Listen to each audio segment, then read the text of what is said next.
tag question. O que é tag question? Tag question é o nosso né, tá?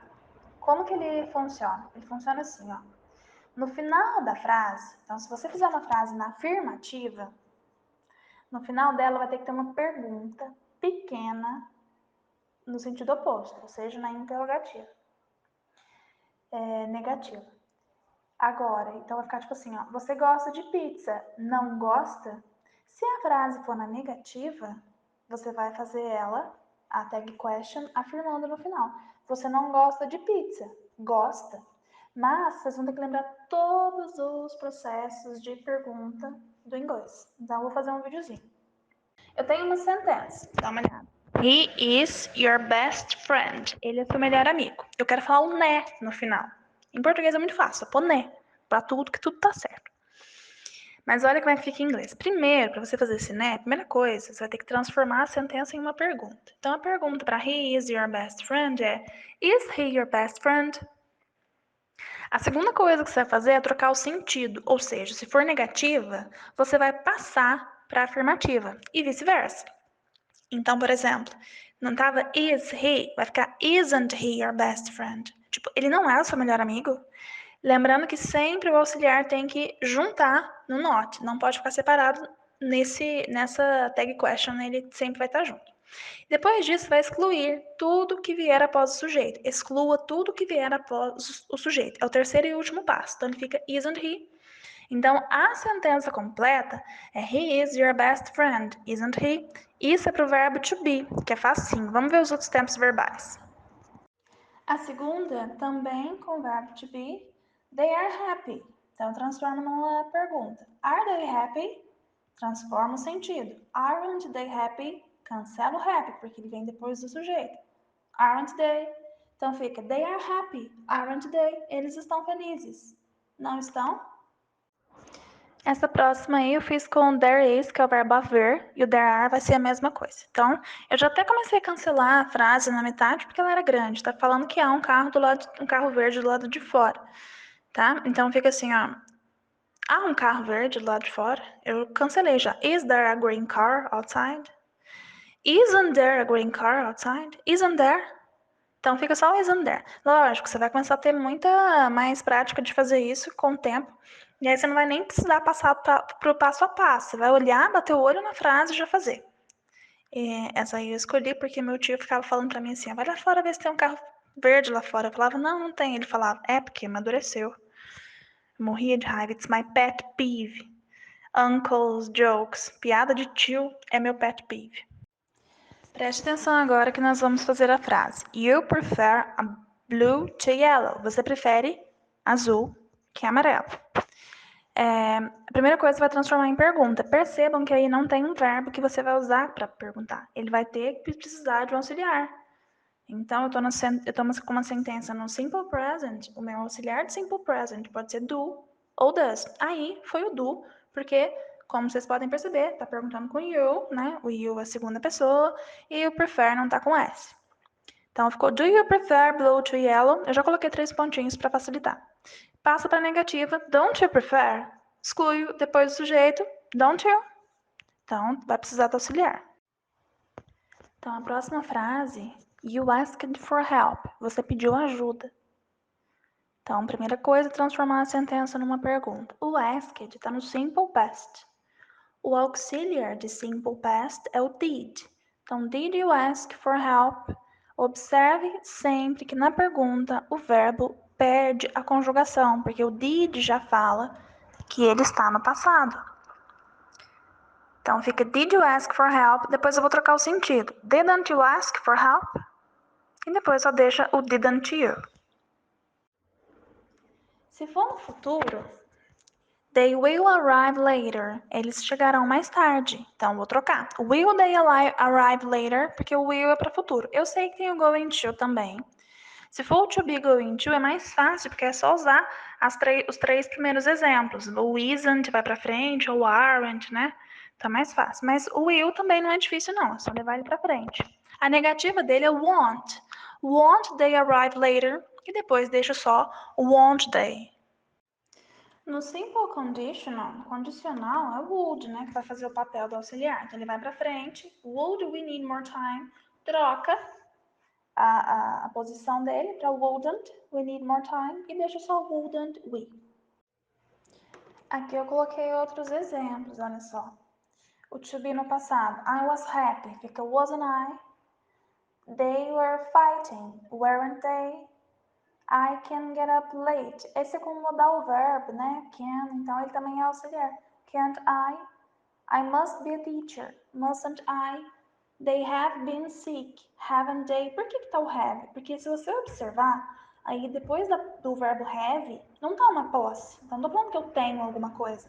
É um tempo verbal, né? O have tá funcionando como auxiliar. Como que você sabe disso? Depois dele tem o been, que é um particípio verbal. É do verbo to be. Então eu sei que ele vai ser meu auxiliar.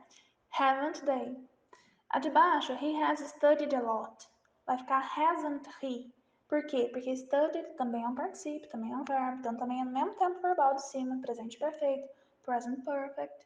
He has studied a lot, hasn't he? A tradução é simples, né? Eu estava feliz, né? Eles estavam brigando, não estavam? I can get up late, eu posso acordar tarde, não posso? Eu devo ser um professor? Não devo? Eles têm estado doentes, não tem? Ele tem estudado muito, não é? Né? Então, a tradução é tranquila. Aqui estão algumas exceções, gente. Olha só, o verbo to be para I am é diferente, é o I am.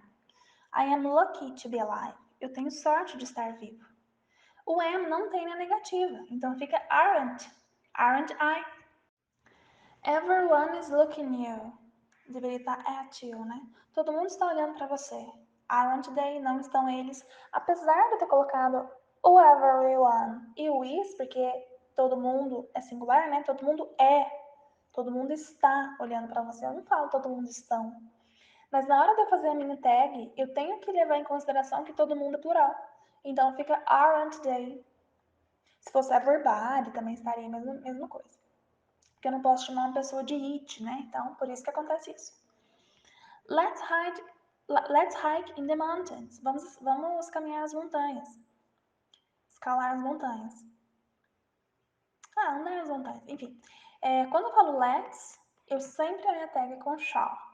E como eu tô falando let's, parece que eu tô no plural, né? Vamos todo mundo. Então fica shall we. Então a tag de let's sempre vai ser shall we. Don't forget to let me know. Não esqueça de me deixar saber. Will you? Quando eu dou uma ordem também, se a ordem for na negativa, a minha tag sempre vai ser will you, porque quando você dá uma ordem, você espera que a pessoa faça alguma coisa depois, né? Agora, a be careful, tome cuidado. É uma ordem na afirmativa, então a tag tem que estar na negativa. Won't you? Não vai? Então tome cuidado, não é? Meio que isso.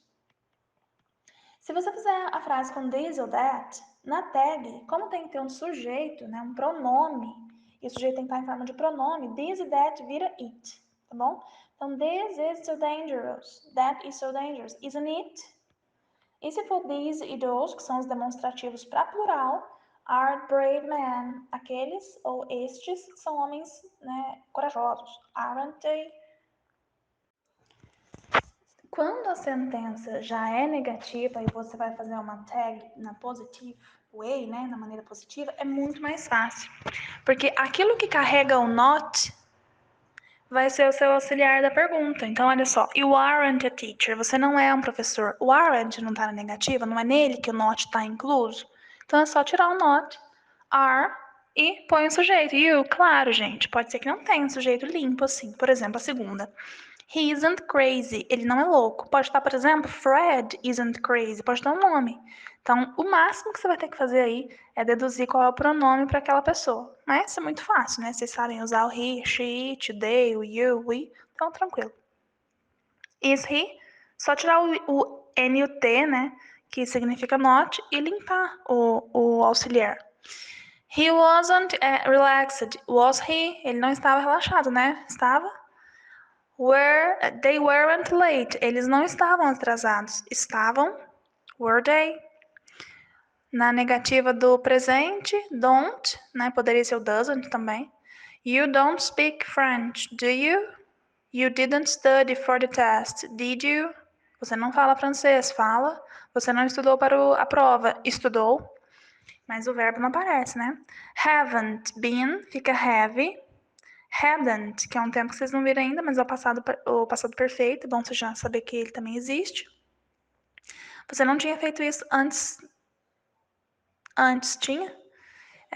You won't fail the test. Você não falhará no teste. Falhará? Will you? Então é só tirar o not do will, do won't, né? Fica will.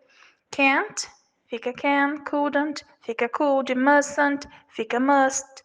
Shouldn't, fica should. E wouldn't, fica would. Então, na negativa, quando a sentença está na negativa, fica muito mais fácil a tag. Do mesmo jeito que eu mostrei, quando acontece com everybody, nobody, né? Ele vai se transformar em they. E o nothing, nada, aí para coisa eu posso pôr it, tá? Everything, aí pode pôr it também. Para pessoa, sempre vai se transformar em they. E para coisa, quando é a tag, né? E para coisa, nothing, sempre it. O que essa sentença também pode dizer pra gente é que quando eu uso, por exemplo, nobody e nothing, isso já é uma negativa, viu, gente? A sentença pode estar numa estrutura gramatical afirmativa, mas o no nega. Então, a tag vai ter que ser negativa, tá? Então, ele vai ser considerado como negative statement. Também pode ser considerado barely, hardly, neither, no, nobody, none, nothing, seldom. Todas essas são tratadas, are treated as negative statements. Se aparecer alguma dessas palavras na frase, a sua tag question vai ter que ser na afirmativa, porque eu considero que aquilo está numa negativa.